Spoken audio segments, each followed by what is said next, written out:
Estamos de regreso en Punto y Contrapunto. Según el programa de resultados electorales preliminares, 116 legisladores y legisladoras de los 218 que compitieron por la reelección resultaron ganadores. De ellos, 89 fueron postulados por Morena. Uno de ellos es Gerardo Fernández Noroña, quien en la legislatura que está por terminar fue uno de los líderes del Partido del Trabajo. Otros morenistas que van por un nuevo periodo legislativo son el coordinador de la bancada, Ignacio Mier, la prima del presidente, Manuela Obrador Narváez, así como Sergio Gutiérrez Luna y Aleida Alavés. Pero muchas figuras destacadas del morenismo no lo consiguieron, entre ellos Pablo Gómez, Alfonso Ramírez Cuellar, quien fue derrotado por la cantante Rocío Banquels, Javier Hidalgo en la Miguel Hidalgo y María de los Ángeles Huerta, Lorena Villavicencia y también Sergio Mayer, quien era el presidente de la Comisión de Cultura. En el caso de los partidos de oposición, 19 panistas habrían conseguido la reelección, entre ellos su actual coordinador, Juan Carlos Romero Hicks. Y entre los priistas se espera que repitan al menos 12. En la reforma electoral de 2014 se aprobó la reelección a nivel federal y también local para diputados y también para presidentes y presidentas municipales. Pero la del pasado domingo fue la primera elección donde las y los mexicanos pudimos votar por la reelección de legisladores de diputados federales. Un análisis hecho por la Asociación Civil Buró Parlamentario.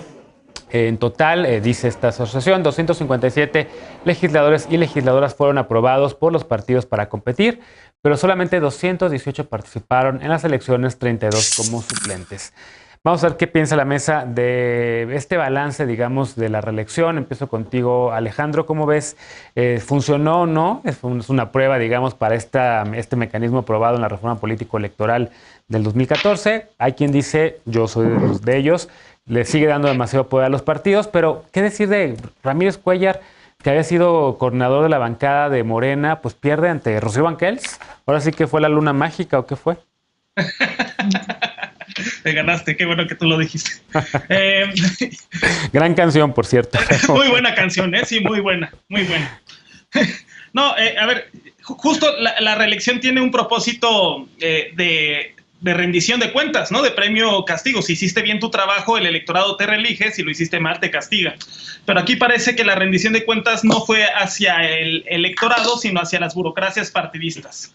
Y yo el caso que conozco es el de Morena, el del Movimiento de Regeneración Nacional, en el cual parte de los amarres y de los acuerdos políticos para que Mario Delgado llegara a la presidencia era asegurarle la reelección a los diputados. Y entonces vemos como una gran cantidad de diputados actuales acapararon, incluso sin encuestas, acapararon los espacios de candidaturas y que lamentablemente en el afán de congraciarse con la burocracia se les olvidó trabajar el electorado. Y en los 2 años, poco más de 2 años que van de la legislatura, pues pregúntenles cuántas veces pisaron su distrito, cuántos tuvieron asambleas informativas con los vecinos, cuántos hicieron esta labor de deliberación pública, de atención a las inquietudes de su distrito. Y veremos que es muy baja, que muchos se durmieron en sus laureles, que confiaron en el arrastre y el carisma del presidente y prácticamente ni siquiera hicieron campaña y bueno, hoy estamos viendo las consecuencias de ese modelo.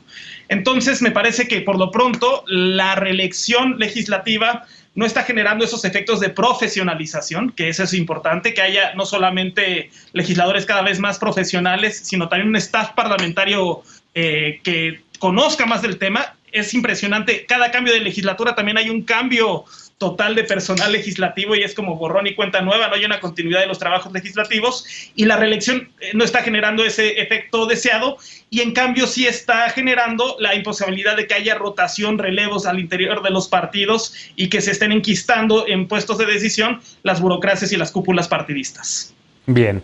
¿Cómo lo evalúas tú, Jorge? Este tema, evidentemente, quienes impulsábamos la reforma política ya hace algunos años, pues sí pedíamos que fuera la ciudadanía la que pudiese decir, tú sí te puedes reelegir porque en efecto quiero premiarte, hiciste un buen trabajo, tú no, porque no me gustó lo que hiciste, nunca buscaste a los vecinos o lo que sea, y ahora pues fueron los partidos los que palomearon esta lista y con malos resultados. Si uno ve en términos comparados otros sistemas políticos, en Estados Unidos los legisladores que buscan la reelección la consiguen casi en un 90% y aquí pues creo que el número está bastante bajo.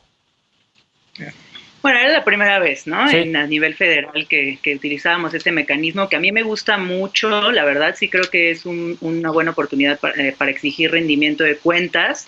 Y además creo que en el tema de las elecciones intermedias, pues permite que no todo esté centrado en las elecciones presidenciales, ¿no? Entonces, pues creo que la ciudadanía pues puede hacer una evaluación. Sin embargo, creo que no existen todavía las herramientas necesarias para hacer un voto informado respecto al desempeño de nuestros representantes durante la última administración y pues a partir de eso decidir si queremos que continúen con su gestión o no.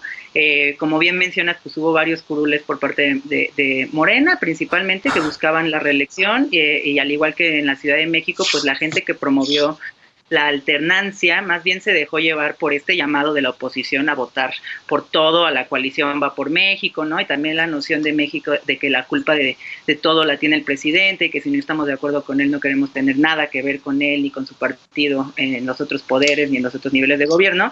Y eso fue lo que determinó mucho el voto, ¿no? En vez de que la ciudadanía pues realizara un voto más razonado, que evalúa el actuar, ¿no? De las y los legisladores, yo creo que dejando de lado las iniciativas que han pasado y han sido muy polémicas, como la ley del combustóleo, la reforma al Poder Judicial, la Guardia Nacional, para mí, pues, la Cámara de Diputados ha hecho un trabajo bueno, ¿no? Sacaron la ley Olimpia, sacaron la ley que da seguro social a trabajadores domésticos, se aprobó en mucho menos tiempo que el Senado la ley sobre la regulación de cannabis, ¿no?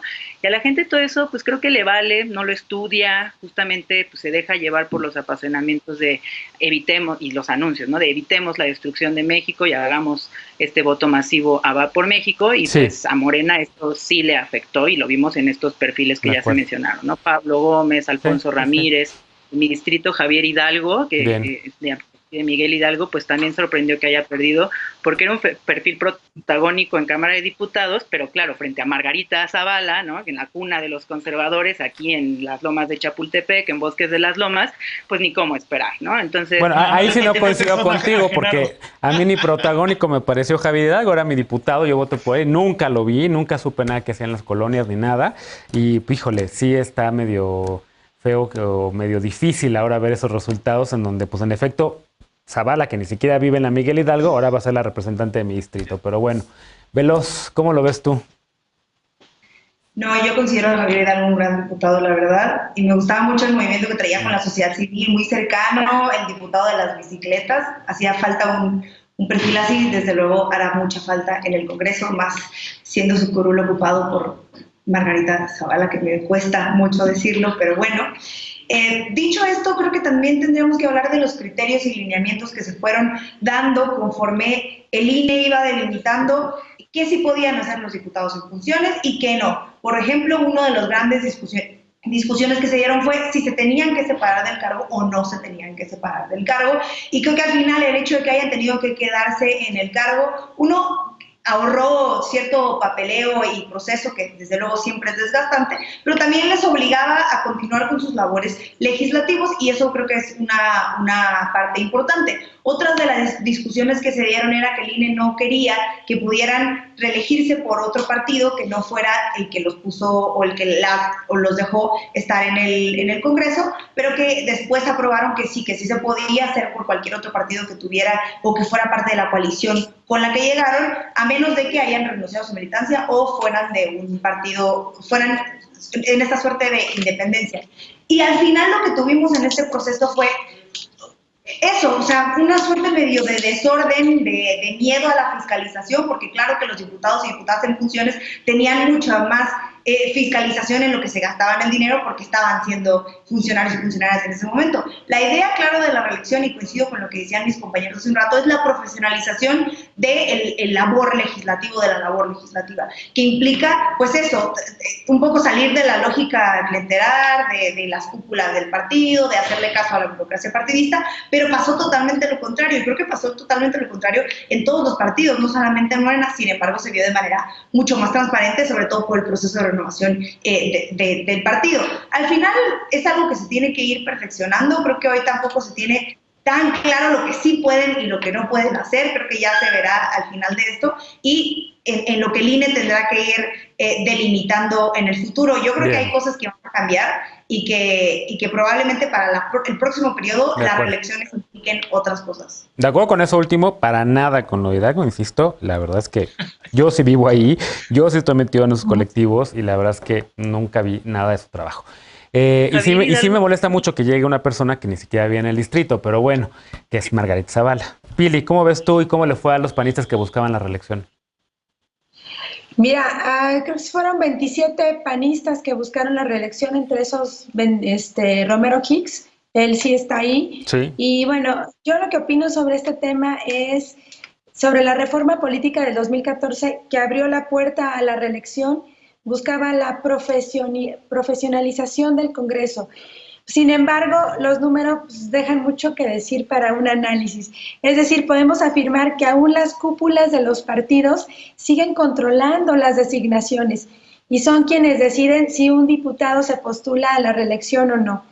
Sin embargo, existen casos emblemáticos y yo quisiera destacar que atraen la atención por la personalidad polémica de los candidatos que fueron a reelección y que sin embargo perdieron, como es el caso de Sergio Mayer, Pablo Gómez, Ramírez Cuellar, Nay Salvatori, entre otros.